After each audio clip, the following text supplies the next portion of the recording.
I'm testing the mic.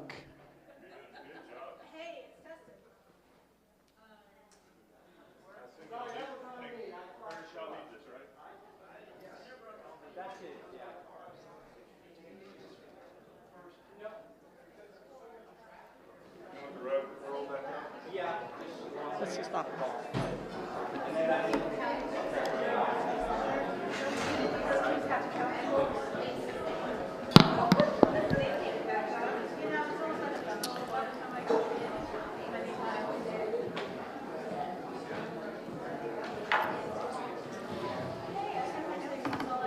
I don't know if I need all these lights.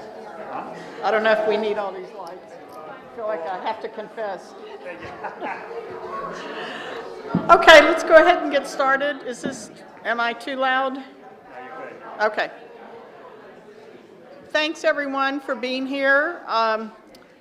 As of today, you'll get no more reminders for this particular meeting.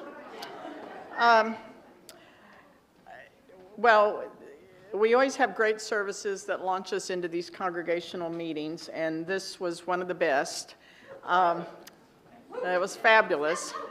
And yeah, there he is. I especially like the theme because, and I think Catherine did a reading talking about dreams into reality, and that's sort of why we exist at Live Oak. So thanks for being here.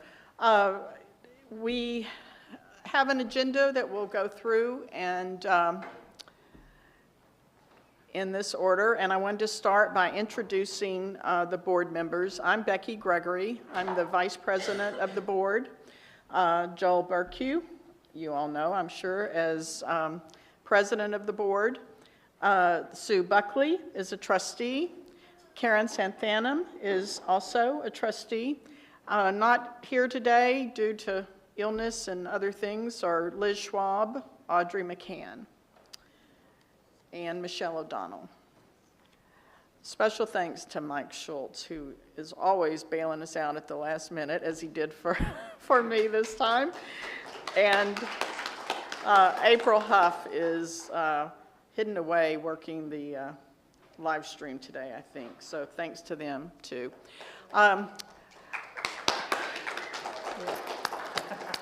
We're going to kind of give you a mid-year review of activities and events around here.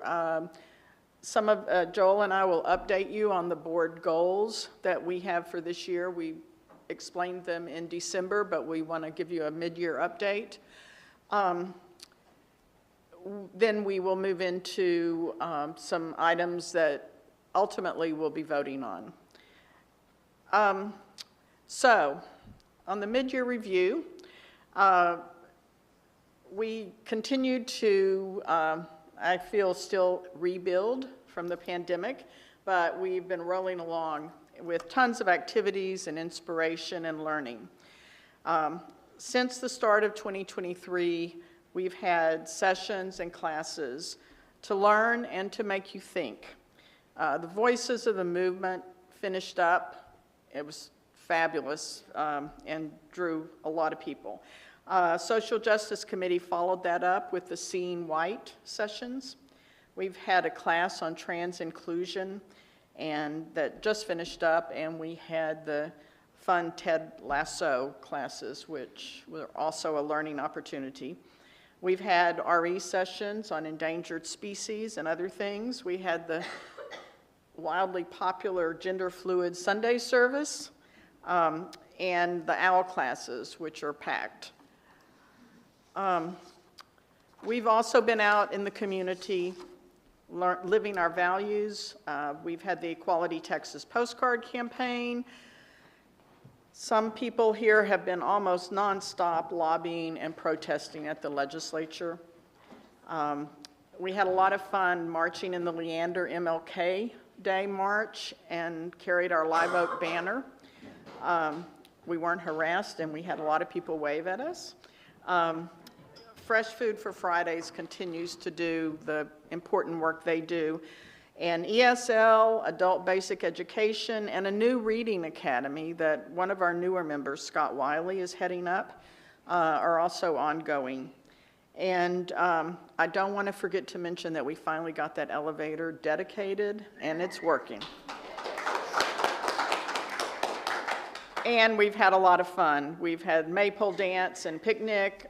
There's a UU play group on Saturday mornings that started up for younger kids. We had game nights. I lost big time, but I still had fun. Spring camp out was a big success, and the Easter egg hunt.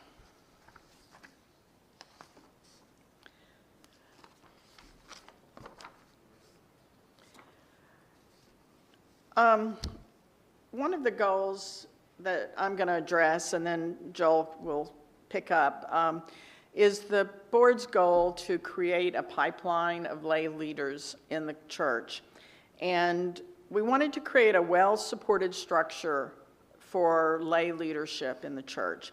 We want to make service to the church more rewarding, more manageable, and to smooth out the transitions that happen on committees.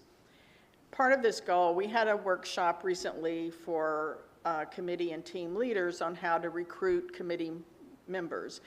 And a really important part of that workshop, I think the most important part, was discussion about how to define the work you do at Live Oak, through Live Oak, for Live Oak, to have meaning and be enriching for you, because that ultimately is what will make you enjoy and appreciate your experiences here.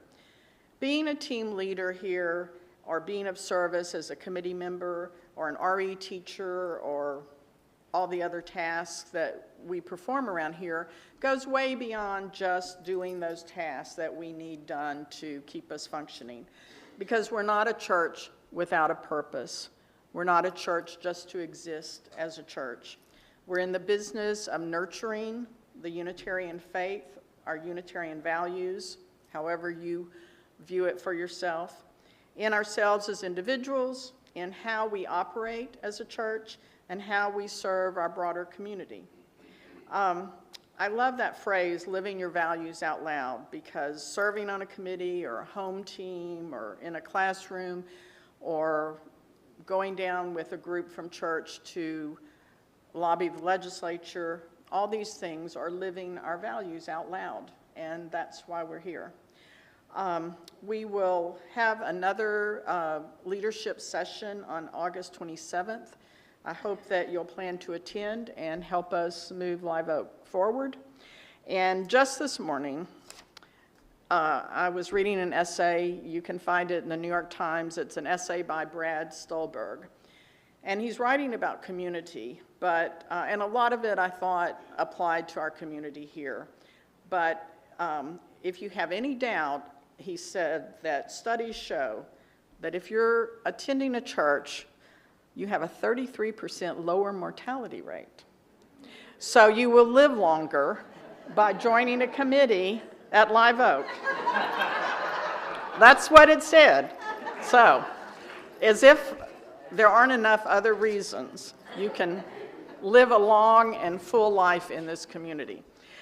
Joel is going to take over and update you on a couple of our other goals.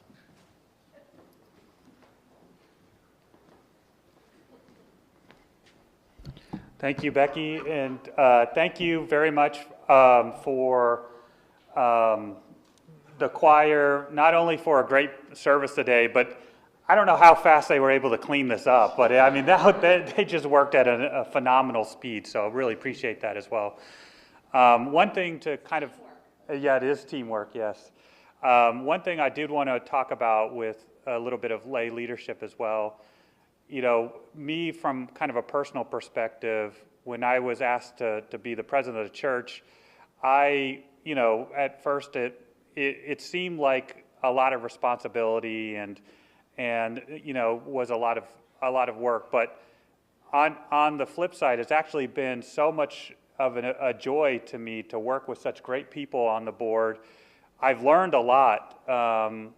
I've learned a lot while I've been on the board as well, and certainly, you know, they don't kind of throw you right into, if you have a leadership, they help nurture you as a leader within here. And so I've been very fortunate to become a leader here at the church, and I think it's really kind of fulfilled me as well. So I just wanted to speak to that, Becky, that, you know, it's kind of a two-way street. When you're a leader, you actually get a lot of fulfillment personally throughout the process as well.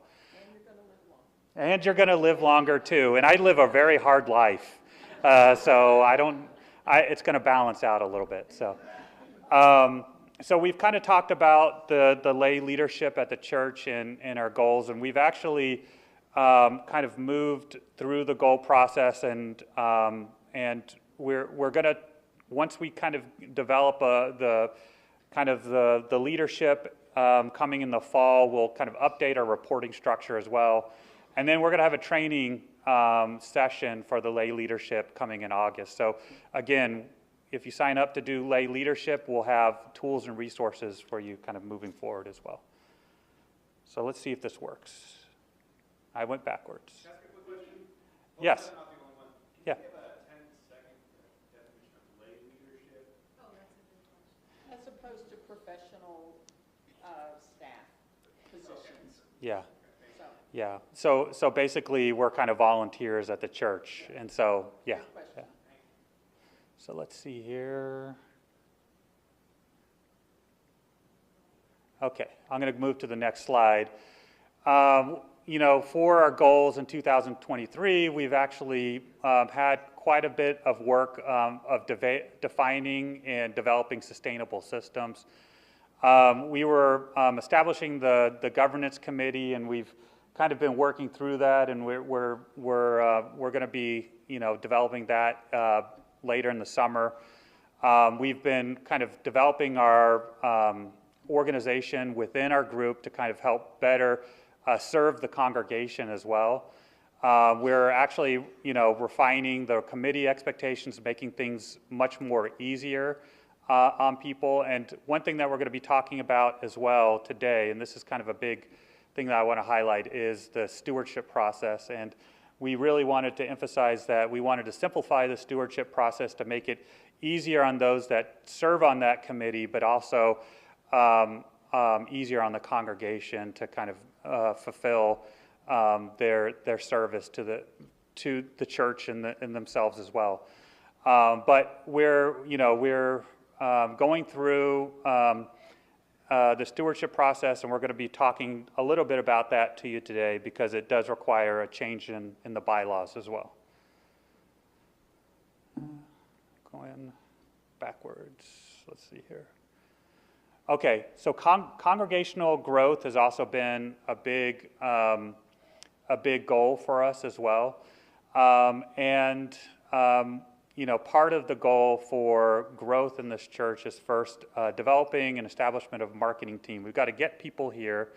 Then hopefully once we get people here, they'll stay here as well. And we've got things kind of put in place to, you know, through our programs, et cetera, to help, you know, once people come here, they'll stay here as well. And part of that is, in terms of growth, it's all incumbent upon us to help establish the growth within the church, make people feel welcome when they come in and a part of this congregation. The other thing is we have a family fun day, which I'll talk about, scheduled for October 1st. And again, this is a good way to reach out to the community to kind of show what we're about, and then have them experience the great things that are going on in Live Oak as well. And then in September, we're going to have a review of some of the programs that we offer and see where we can kind of tweak and make improvements as well. Note that we didn't have it in our goals, but we've actually been doing a lot more in terms of marking ourselves in the goals. For example, you know, this was spontaneous. We did the MLK March. We had I'd say about close to 30 people on that MLK March, and I had a lot of people in the community say, wow, Live Oak is amazing coming out here and showing that representation. We're hosting Cedar Park and Leander Pride, which again brings people in and shows, you know, what good we're doing in the community.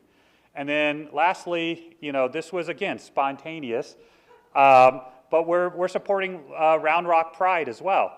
And I think this is a great thing, and you know, Alyssa's kind of taken the lead on this and providing, you know, kind of a booth and an advertisement.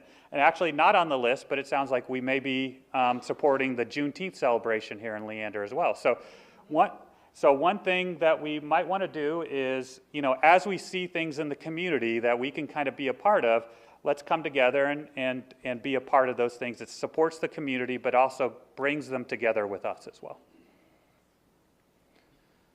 So we've been tracking growth as well. And so the top line, which is yellow, is the, and I apologize if this is too small, but the yellow is basically people attendance in our, for our service. It's the total attendance, and that includes both live stream and in-person attendance. The blue is the in-person attendance, and the red is the live stream attendance. You'll notice that there was a dip in December. That was, and the reason is that dip was because we did the Christmas Eve service, and that was only live stream as well. So that's the part of the dip. One thing to notice here is that I think is pretty important is our Christmas Eve service is probably one of the best attended service that we get. Well, we're kind of hitting the numbers that we've seen in that Christmas Eve service. Our goal was, and you can see the green line, to hit about 100 people in attendance of our services. And I think we're continually hitting this. Now, you get some dips like spring break, etc. But even in those times, I think we're still getting a fairly good level of attendance as well. So I'm really happy to see, I think our executive committee has been providing services that's really kind of brought people into the church as well. Yes?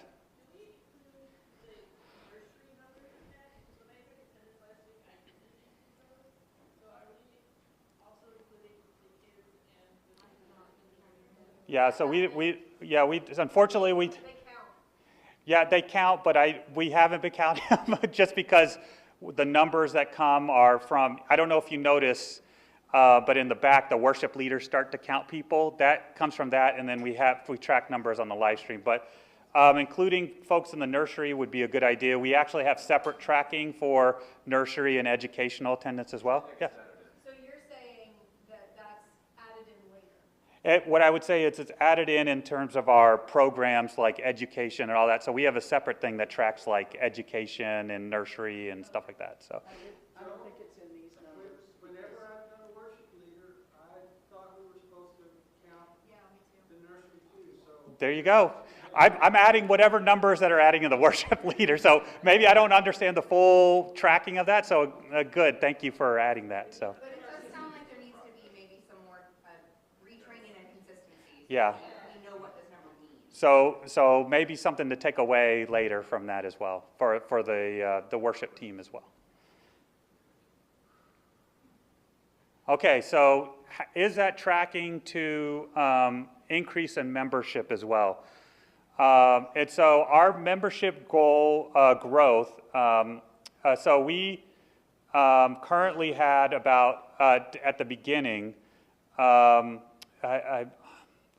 number of members at the beginning of the year was about 141. We've had about a 4% growth in membership over the course of the year.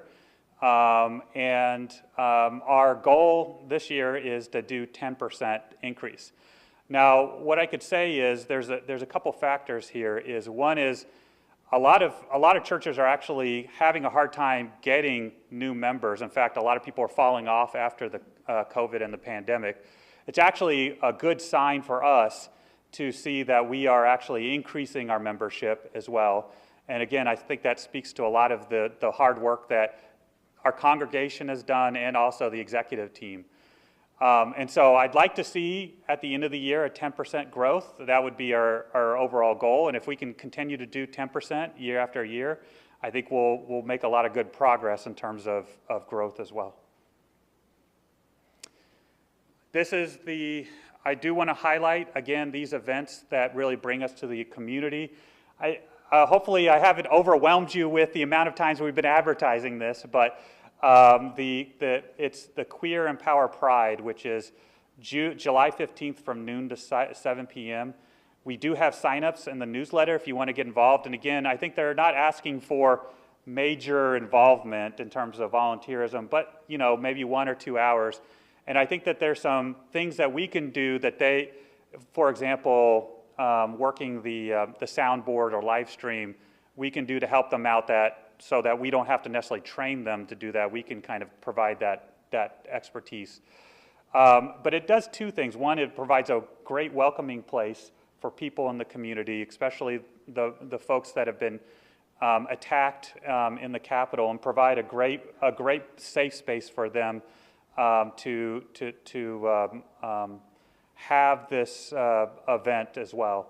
And again, it's going to be more of a conference style, more of an educational. There's going to be fun events, so it's going to be geared towards kids and adults as well. So I think it's going to be a great event moving forward. Family Fun Day, which is scheduled for October 1st. I'm going to be sending out kind of a volunteer form where we're going to ask people to help out with this. And again, it can depend on your level of participation. If you want to organize it, that's great. But if you want just to help with things like putting a booth together, we're thinking about having like a carnival-style booth where kids can kind of play and do some fun activities. My big goal is to have a bouncy house, because who doesn't love a bouncy house as well? And also food trucks as well. And so I think, again, we will need to come at this as a team to help fulfill this. It can't be on kind of one individual. But again, your level of support depends on your level of expertise and what you feel comfortable with. But there's a lot of things that you can probably volunteer with that doesn't take up too much of your time for that as well. So what I would say is, if you want to help, either ask Reverend Joanna, or we're going to be sending out a kind of a form in the newsletter that you can kind of fill out for activities that you might be interested in as well. Okay, so I'm going to transition here to stewardship. And so stewardship has met together, and that there is a little bit of a change in how we want to do our goals, and I think it's kind of reflecting the mission of growth and actually being welcoming in the community, but also kind of changing the vision of stewardship is about money to the church, and it's not necessarily about that. It's about ownership and engagement, which is rooted in our faith, our principles, and beliefs. And what we want to emphasize within stewardship is this is really more of a belonging, and that you're kind of a part of a group that you're associated with as well. So we're wanting to kind of bring you within, part of stewardship is bringing you within the community, and that could be whether it's your talent, your treasure, or your time as well. And so stewardship is more multifaceted as well. And so we're inspiring generosity rather than having it as a fundraising effort. So one of the big changes, and let's see if this is, again, one of the big changes is we're focusing on time, treasure, and talent. Again, multifaceted for engagement in our community as well. The financial commitment comes when an individual or family unit becomes a member. So you sign up, and then you make your pledge.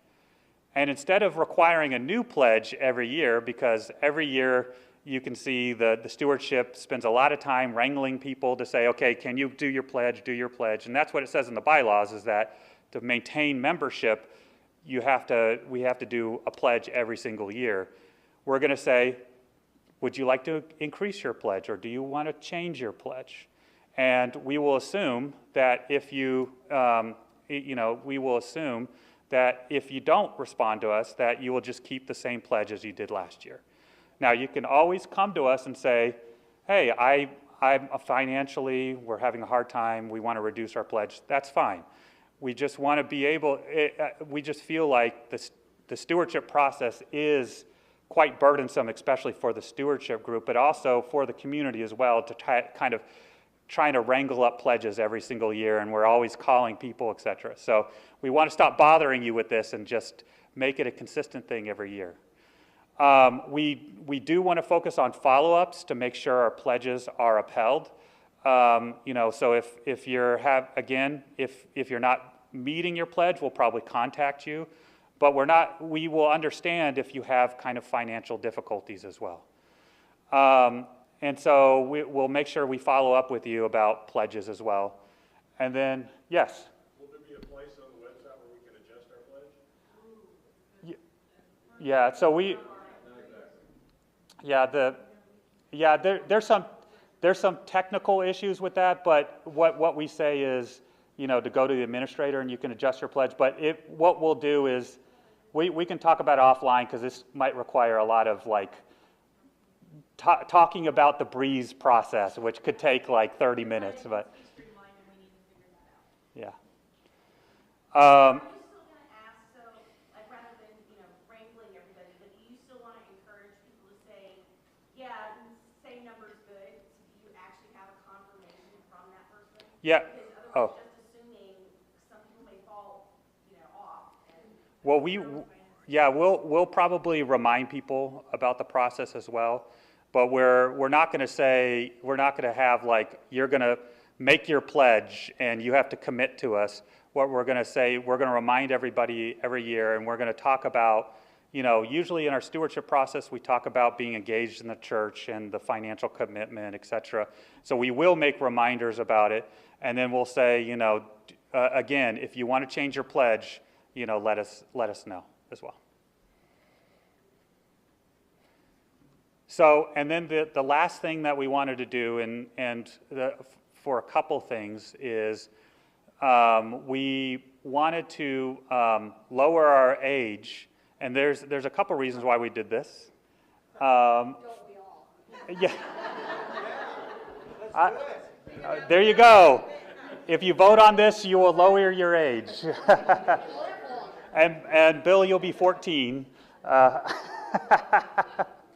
But we're lowering the age of membership, and part of this is, for one thing, is we want this to be an intergenerational church, where the youth are getting more engaged in the process, right?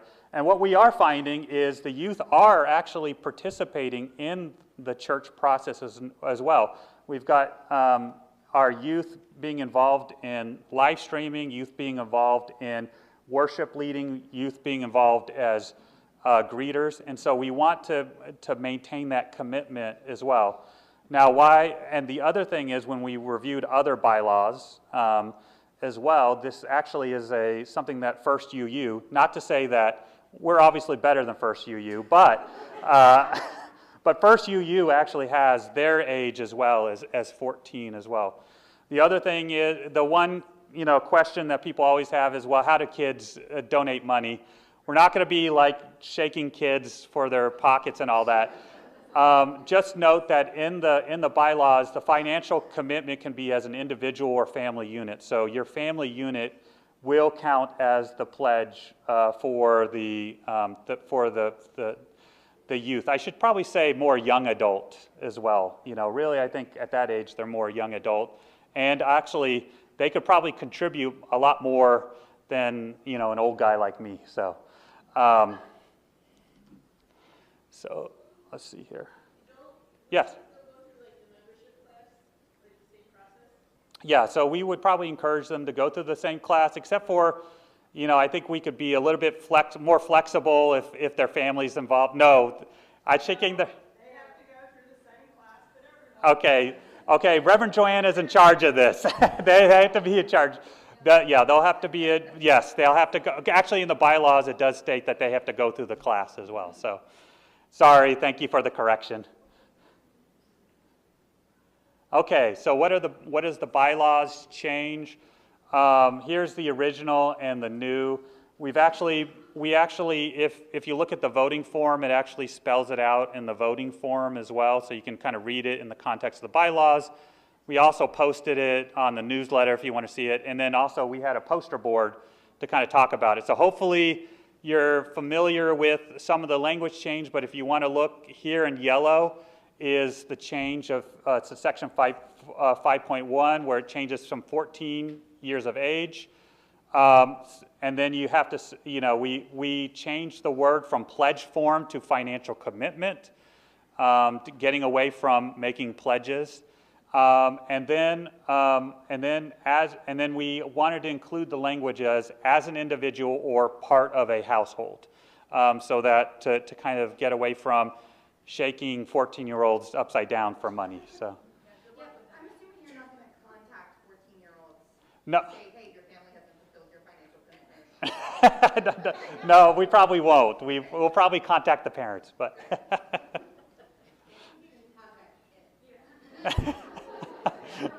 Okay, I don't know.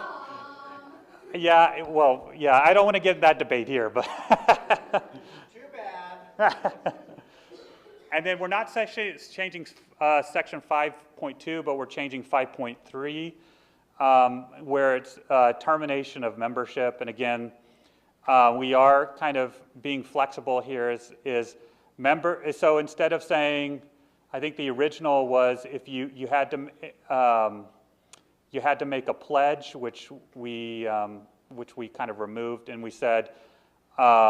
Members who have not made a recorded financial contribution or made a special arrangement with the church during the last 12 months may be, and the importance here is may be terminated, not will be, by periodic membership reviews. And my thought is, in these periodic membership reviews, we'll kind of flag and follow up with those individuals and say, hey, what's going on, et cetera. We're not going to, and the other thing is, termination of, I just want to clarify what termination of the membership, I know it sounds pretty strict, right? But it's not.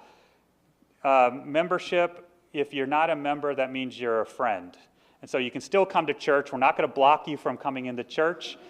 You can, but the only thing that you will not be a part of is the voting, which is, I still think is very important aspect of this, but just because you've been terminated, which is kind of a hard word, you're still a friend of the church as well.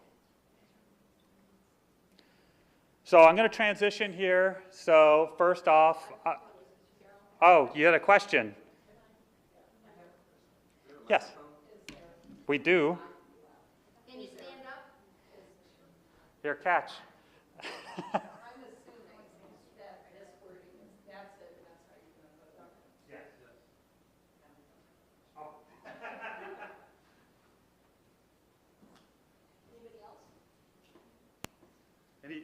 Yeah, so before we move on, is there any questions on this as well?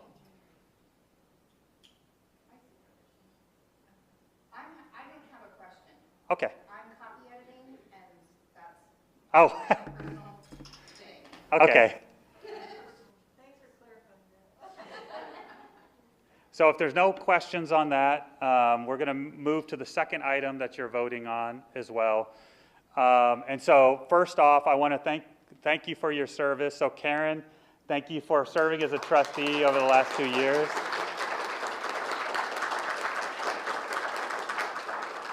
And then she's out of here, but no, I'm just kidding. No, she's been Terminated. yeah, she's been a special part of the board, a great contributor, and so I really want to thank her for all that she's done, over the course of her commitment to the board as well. And then Liz Swab, who couldn't be here today, but she was treasurer as well. And so I want to let you know that the nominating committee has submitted nominations for a vote for the board members to vote on. So first off, so the president has to be nominated for a second-year term, and so does the vice president. And so I was nominated to be kind of the second one-year term. Becky was nominated for the second one-year term as well. I want to thank Catherine. Where's Catherine? Oh, there in the front.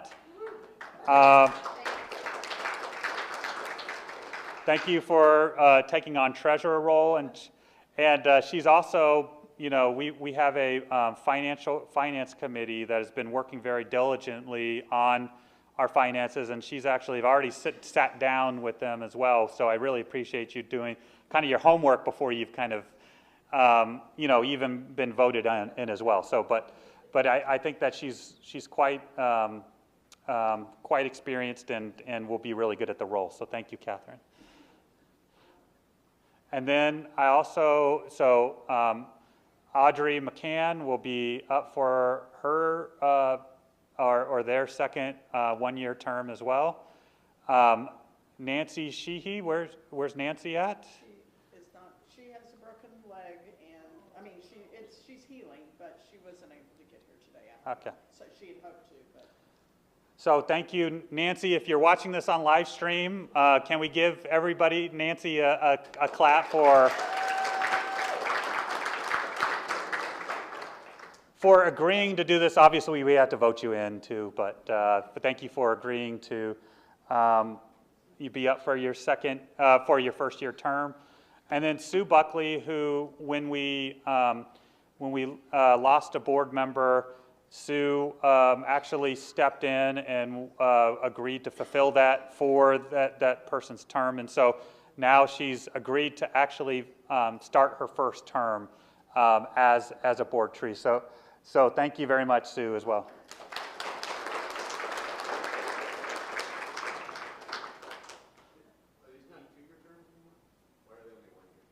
So according to the bylaws, you have a one-year term, and then you have to be renominated. For the trustees of the two-year term. So that might have been a typo. Yeah. So Nancy and Sue will be a two-year term. So sorry about that. So we also have the nominating committee, and so Linda, where are you at, Linda? Linda has signed up for another two-year term, so thank you very much for signing up.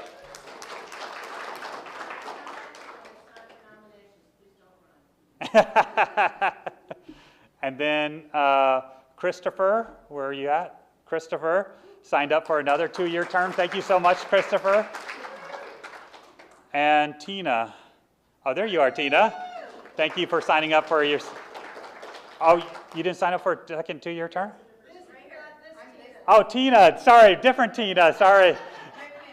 Okay, Tina quote-unquote Rip Van Winkle. Thank you for Sorry. But I do appreciate the nominating committee. It's you know, I would say quite a task trying to, you know, get people to do, kind of encouraging people to do leadership in the church as well. So I really want to thank you for your service for doing that as well.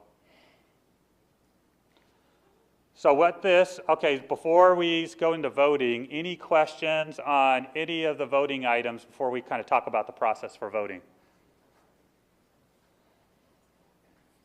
I know that people have already kind of asked some questions as well.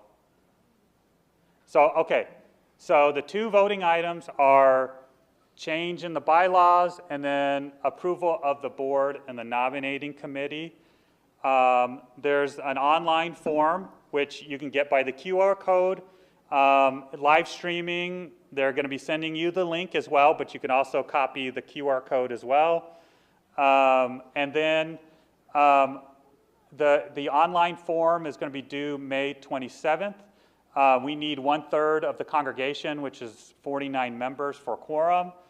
And then what we're saying is one ballot per proxy. So if you're filling this out for somebody, let's say you're doing a proxy for somebody else, we ask you just to fill that in. Like if you're doing you're voting for somebody else, you fill in another ballot for them as well. Yeah, actually, if you, actually I can hand them out too if you. But for those that need a paper copy, I can provide that to you. So raise your hand. And then there are pens on the back that you can kind of use to fill this in.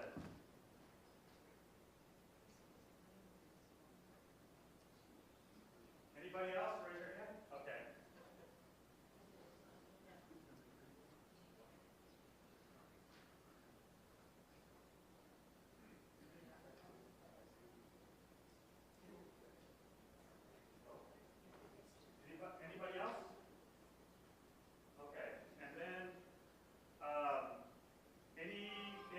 questions on the, sorry, hold on. Any questions on the voting process at all? Okay, with that said, we can wrap up. Well, anything else from the board that y'all want to mention? Okay, then with that said, please vote before you leave, or if you want to vote later, you can, but might as well get it done now, right? So with that said, our congregational meeting is over. So thank you so much.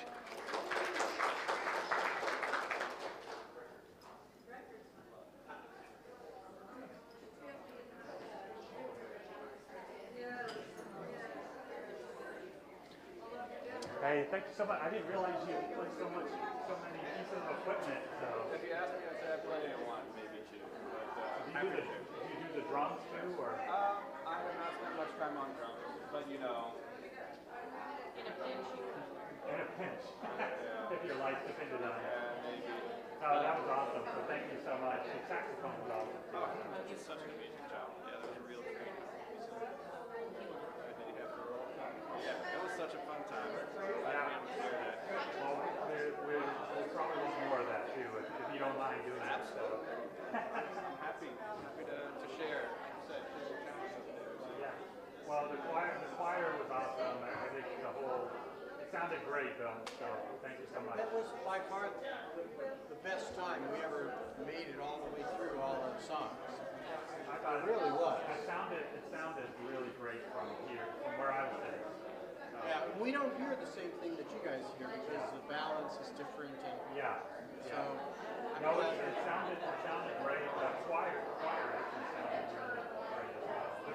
I don't know why I said actually, but here's the thing, is because we're struggling as a choir, and we're really grateful to have some new people coming in because it's a big time commitment, especially folks with little kids at home. But it's a huge deal, and it made a difference to get that. Yeah, because not too long ago we had a choir with 6 people, 7 people.